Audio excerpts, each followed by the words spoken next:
2002, seorang gadis remaja bernama Elizabeth Smart diculik di kamarnya sendiri oleh seorang laki-laki bernama Brian David Mitchell.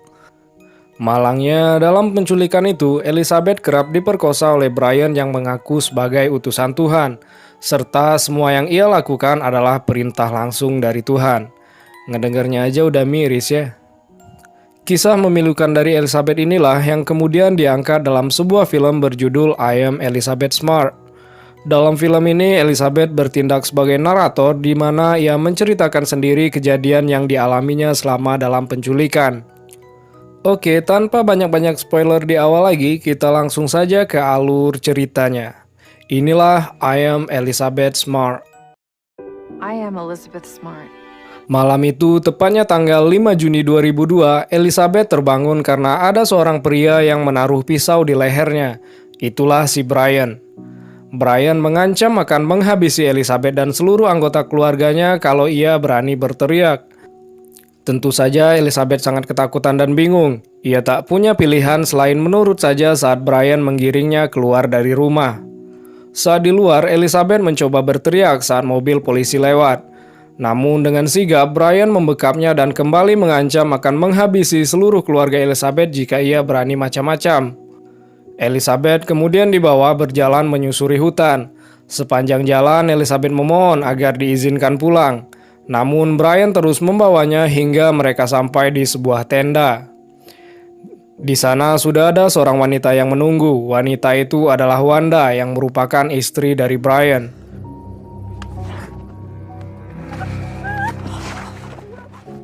Wanda kemudian memaksa Elizabeth untuk mengganti bajunya dengan sebuah jubah putih yang sudah ia siapkan. Rasa takut dan bingung bercampur aduk di pikiran Elizabeth. Apalagi Wanda mengatakan kalau malam itu Elizabeth akan dinikahkan dengan Brian. Sambil terus menangis, Elizabeth memohon untuk pulang. Saat sudah selesai berganti kostum, Wanda kemudian keluar. Tak berapa lama Brian masuk ke dalam tenda. Sambil menurunkan celananya, Brian kemudian berkata kalau Elizabeth telah disegel di dunia dan di akhirat ini untuk dirinya. Mereka sudah ditakdirkan untuk menikah malam ini. Melihat mas-mas gondrong itu membuka celananya, Elizabeth tentu saja sangat ketakutan dan berteriak, namun Brian kembali mengancam akan membunuhnya. Elizabeth terus memohon sambil menangis, namun apa daya, malam itu Brian telah merenggut kesuciannya. Sementara di luar, si Wanda sedang komat-kamit seakan-akan seperti orang yang lagi berdoa. Keesokan paginya, Elizabeth terbangun dengan sebuah tali kawat yang mengikat kakinya. Ia kemudian mencoba membuka kuncinya menggunakan peniti yang sebelumnya ada di bajunya. Namun sayang, gembok itu tak dapat terbuka.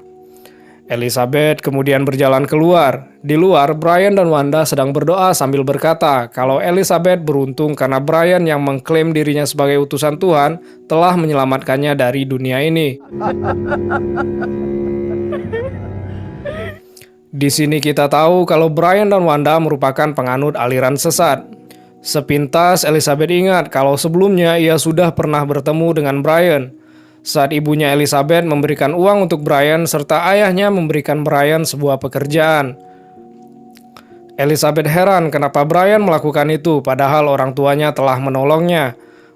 Brian berkata kalau ia tidak punya pilihan lain karena ia telah mendapatkan perintah dari Tuhan mencari seorang gadis untuk dijadikan istrinya.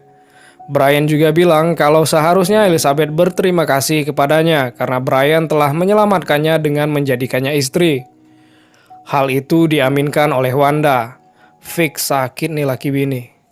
Elizabeth yang ketakutan kembali memohon untuk pulang, namun hal itu tak digubris oleh Brian. Setiap hari Elizabeth diperkaos oleh Brian dengan alih-alih ini semua perintah Tuhan dan untuk kebaikan Elizabeth juga. Namun keberadaan Elizabeth di sana membuat Wanda terlihat cemburu dan tidak suka.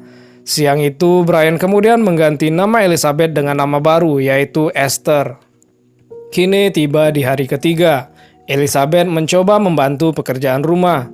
Wanda masih saja terlihat tidak suka karena biasanya selama ini ialah yang menyiapkan semuanya. Emang kau kira Elizabeth mau ada di sana?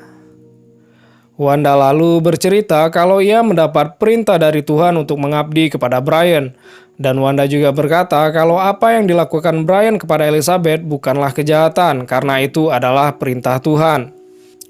Saat makanan sudah siap, Elizabeth yang lapar langsung mengambilnya. Namun dengan sigap, tangannya ditahan oleh Brian karena makanan itu belum diberkatinya. Alhasil di hari itu, Elizabeth tidak diperbolehkan untuk makan. Setelah itu, Elizabeth kemudian disuruh untuk meminta pengampunan. Terdengar dari arah kejauhan suara paman Elizabeth yang memanggil-manggil namanya. Segera Brian kembali mengancam Elizabeth agar jangan berani macam-macam. Bahkan dari atas juga terlihat sebuah helikopter yang sedang mencari keberadaan Elizabeth.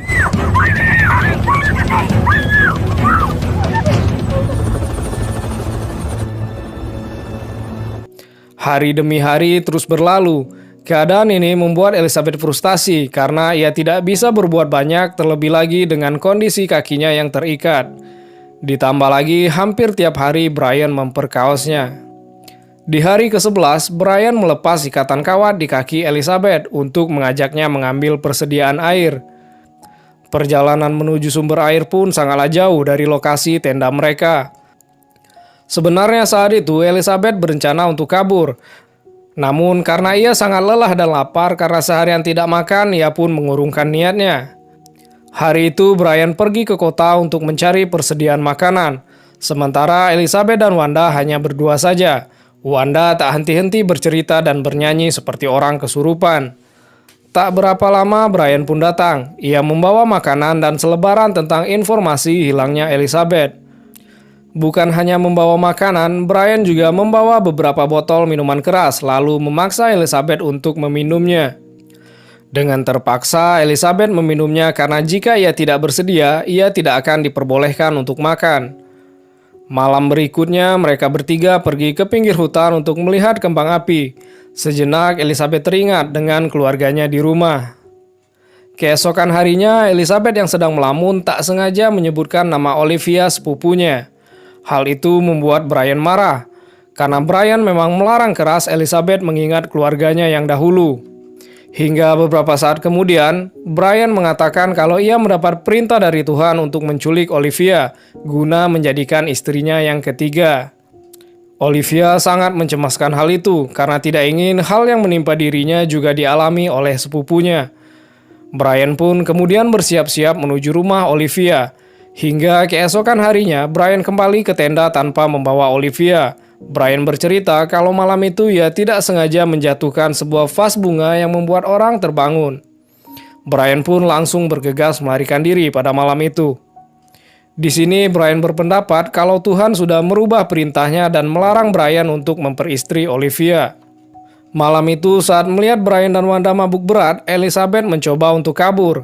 Namun malangnya aksinya diketahui oleh Brian. Di sini Elizabeth sadar kalau satu-satunya cara untuk dapat kabur adalah menuruti semua perkataan Brian agar ia percaya kepadanya. Di sana Brian dan Wanda sering terlibat pertengkaran karena Brian sering pulang tanpa membawa makanan, melainkan hanya alkohol saja yang dibawanya. Karena persediaan makanan sudah hampir habis, akhirnya mereka bertiga memutuskan untuk pergi mencari makanan ke kota. Sebenarnya Elizabeth memiliki banyak kesempatan untuk kabur, namun ia terlalu takut dengan semua ancaman dari Brian. Sesampainya di kota, mereka terlebih dulu singgah di sebuah supermarket, bukan untuk membeli makanan melainkan untuk mencurinya. Aksi mereka sebenarnya diketahui oleh penjaga toko. Namun bukannya melaporkan ke polisi, penjaga toko itu justru mengajak mereka untuk datang ke sebuah pesta. Brian yang memang suka mabuk-mabukan tentu saja datang ke pesta itu. Di pesta itu, orang-orang melihat gelagat Elizabeth yang terlihat ketakutan dari sorot matanya. Namun, Elizabeth tidak berani berbuat apa-apa selain hanya diam saja. Di pesta itu, Brian terus saja mencoba menggoda wanita yang ada di sana. Wanda yang tidak nyaman dengan keadaan di sana mengajak mereka bertiga untuk segera pergi dan kembali ke tenda. Hari ke-92, saat itu musim dingin akan segera datang. Mereka kemudian memutuskan untuk pindah ke tempat yang lebih hangat, yaitu California. Di perjalanan, orang memandangi mereka dengan tatapan yang aneh. Hingga salah satu detektif datang menghampiri mereka, kemudian meminta Elizabeth membuka penutup wajahnya. Karena detektif itu curiga kalau wanita bercadar itu adalah salah satu korban penculikan. Tentu saja ini adalah kesempatan bagus untuk Elizabeth. Namun dengan sigap, Brian kemudian berkata kalau itu tidak bisa karena ajaran mereka melarang membuka penutup wajah. Terlihat Elizabeth hanya diam saja tak bergeming antara ketakutan dan pasrah. Dengan kata-kata Brian yang sangat meyakinkan, akhirnya detektif itu pun pergi. Dengan menaiki sebuah bus, akhirnya mereka tiba di California. Kemudian mereka mendirikan tenda di kaki bukit San Diego, California. Namun keadaan di sana tidak jauh berbeda dari tempat mereka sebelumnya. Mereka justru lebih kesulitan mendapatkan bahan makanan. Ditambah lagi cuaca di sana sangatlah panas. Hari ke-152. Seorang pria berusaha memanggil dan berjalan menuju tenda mereka. Sementara di balik tenda, Brian sudah bersiap dengan pisaunya. Sekali lagi, Elizabeth dihadapkan pada pilihan. Kalau ia berteriak, Brian pasti akan langsung membunuh pria tersebut. Dan setelah itu langsung membunuh Elizabeth. Lelaki itu terus memanggil. Namun karena tidak ada jawaban, ia pun memutuskan untuk pergi. Karena merasa tempat itu sudah tidak aman, Brian mengajak mereka untuk pindah lagi agak jauh ke dalam. Kali ini mereka mendirikan tenda di kaki gunung San Diego. Di hari ke-184, mereka sudah hampir kehabisan stok makanan. Wanda terlihat marah-marah karena Brian hanya duduk-duduk santai saja. Ia kemudian mengancam akan bunuh diri jika Brian tidak segera mencari makanan. Akhirnya dengan sangat terpaksa, Brian pergi ke kota untuk mencari makanan.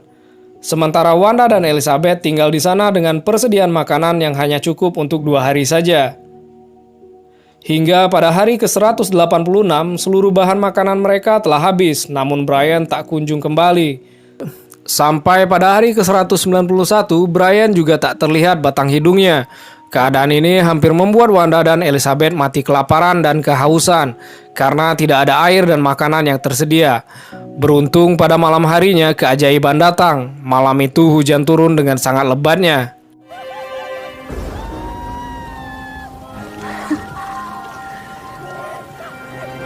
Keesokan harinya barulah Brian datang. Brian berkata kalau polisi menangkapnya karena kedapatan mencuri. Alhasil ia dikurung di penjara selama 7 hari. Hingga tibalah hari ke-270, atau tepatnya 9 bulan sudah Brian menculik Elizabeth. Pagi itu Brian mengumumkan kalau ia mendapat perintah dari Tuhan untuk segera pindah dari California menuju East Coast. Lokasi tujuan berikutnya membuat Elizabeth semakin jauh dari rumahnya. Namun untungnya Elizabeth berhasil membujuk Brian untuk kembali ke tempat mereka yang pertama, dengan alasan di sana ada banyak bahan makanan. Dan pasti Tuhan lebih setuju kalau mereka pindah ke sana. Brian dan Wanda pun menyetujui hal itu. Namun terlebih dulu Brian menyuruh mereka untuk berganti pakaian karena takut orang-orang akan curiga. Dengan menumpang mobil yang lalu lalang, mereka berkendara menuju Utah. Hingga pada hari ke-280 mereka tiba di lokasi tujuan. Seperti biasa, terlebih dahulu mereka singgah ke supermarket untuk mencuri makanan dan juga pakaian. Di mading supermarket, Elizabeth melihat ada banyak poster yang memberitakan tentang anak-anak yang hilang, namun ia tidak melihat ada posternya. Brian mengatakan kalau mereka sudah melupakanmu, kau akan menjadi milikku selamanya. Mereka pun kemudian pergi. Di luar supermarket, tiba-tiba beberapa mobil polisi datang menghampiri mereka. Dan inilah hari di mana Elizabeth berani berbicara tentang dirinya kepada polisi. Wanda dan Brian pun akhirnya dibawa masuk ke mobil polisi. Hingga akhirnya Elizabeth bertemu lagi dengan kedua orang tuanya dan kembali pulang ke rumahnya. Di akhir film dijelaskan, Brian dijatuhi hukuman seumur hidup di penjara federal, sedangkan Wanda dihukum selama 15 tahun penjara. Elizabeth Smart kini sudah menikah dan memiliki 2 orang anak. Ia adalah seorang pengacara yang tak kenal lelah untuk mencegah kejahatan predator seksual. Elizabeth juga mendirikan sebuah yayasan yang bernama Elizabeth Smart Foundation. Dan film pun berakhir. Sekian alur cerita dari film I Am Elizabeth Smart. Semoga teman-teman semua terhibur dengan videonya. Jangan lupa bantu channel ini untuk terus berkembang dengan cara like dan subscribe-nya, serta nyalakan loncengnya agar teman-teman tak ketinggalan notifikasi video terbaru lainnya. Terima kasih untuk yang sudah menonton video ini sampai akhir. Have a nice day and bye-bye.